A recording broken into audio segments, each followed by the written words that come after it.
benima entiasie na wonom wo enti wagye so se owontiasie. And of course saa de we no ama okasa wo ye bibia wo benimu a obia te ne ho ase de ne ho be hyem bimpanyin kwadaa enkokora obia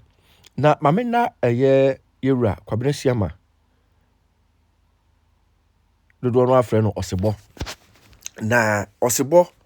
se wo oman Ghana nko a owa kwantum ode na yire nyina na so wo oman Ghana mu dia edru saa da pa ye kwakodi eye koside no a wo kan ho ene eku wo benim friend se fan form movement wo motivate wo mo bibia wo so de motivate wo mo bia na wo mo tu wo mo si wo esiesie benim krom ene ne mountain so na anu atwa mu wono bre wo mo waste beans a wo mo de sisi miamia e wo benim mountain so a ene wo mo tro mo din gu ho se bo din gu ho ena na yire oba ya santo aso so ne din wo ho na ene ye kan na yire nso so aba wo manim ofra kwantu mu aba na wo mo ye nsisi wo benim ho no na yire nso ebeka ho bi ene wo mo nyina bomu eye nsisi no e wo benim ho na se na wo ka ho a wo mo ye adwuma no na nipa dodo no anim se ye ba pose boyere oba ya santo a wo mbe che waste beans ya won so de ne de ebeka ho bie ma wo mo sisi miamia benim mountain so no wono nie enti ye ba nsa na ese wo se fan form for wo mo eye introduction na wo mo yi ni kire na obi ahunu se oba ya santo ano onie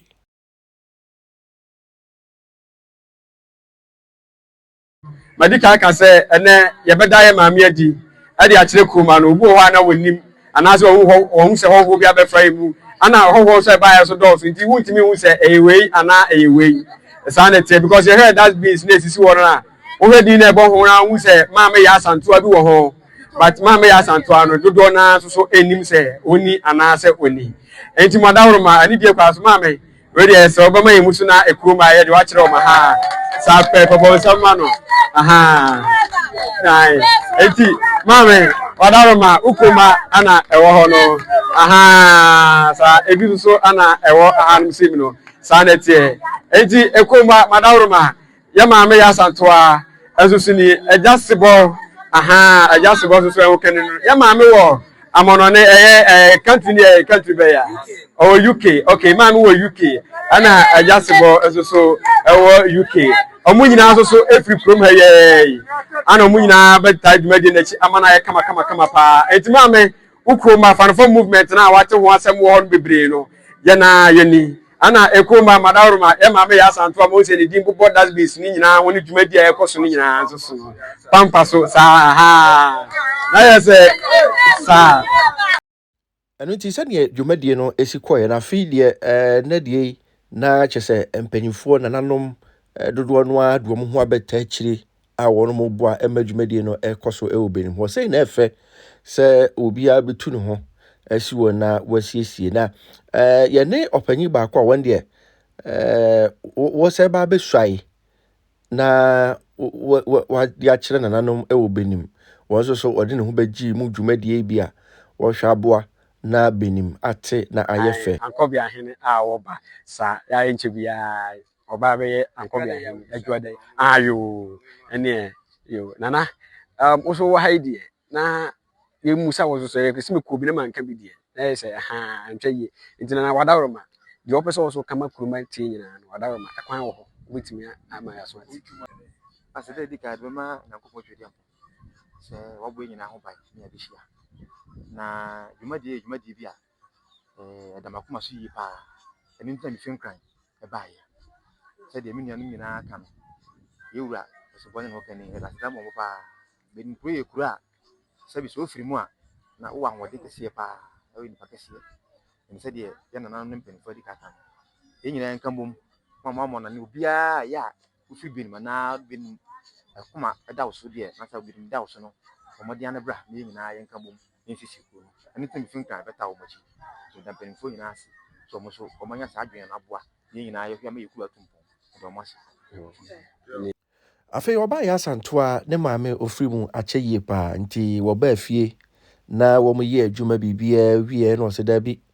mesrɛ mo fa ne fomfo na obi bia wo ha bia na mo me ka me ho na memfa nhwiren enkoto mini a wo me enna so na sɛnea nananom wo mo gidie ene amamre ne amane kwa so no watumi abɔmmɔden asomdae pa abɔ machidom ɔne me fie nsamafo nyinaa na kwantu mu a mewo ya bra me bɔ no matumi anya bi na me de atam wachi ɛwɔ benim ha na dwumadi amodie nyinaa nso so atumi akɔso kama ɛne ti dɔm ne nyinaa ka ne ho ɛna wɔnom bɔ hwii ɛde ɔmane kyerɛ mu ɛwɔ benim amusiye ɛma wɔde nhwiren ɛkɔto ɛyɛ ne maame ɛna so wɔn kɔ nyinaa nso so no wɔn prapra kɔ wɔn kɔ nyinaa no wɔn prapra kɔ a kɔpem sɛ wɔn kɔduru ɛyɛ amusiye hɔ a Jasehene edi wɔn anim ɛkasaeɛ ɛma ɛyɛ ɔbaa yɛ asantoa Ọba Penny ama Florence Apeu Madam Efia Mansa eye wa oka achiri a ye fe no ya santo a wo se adefefa a wa ya ma no onya udin boda da bia obeka o nti ene eye da sonko a one wono an ho kani a ye fe no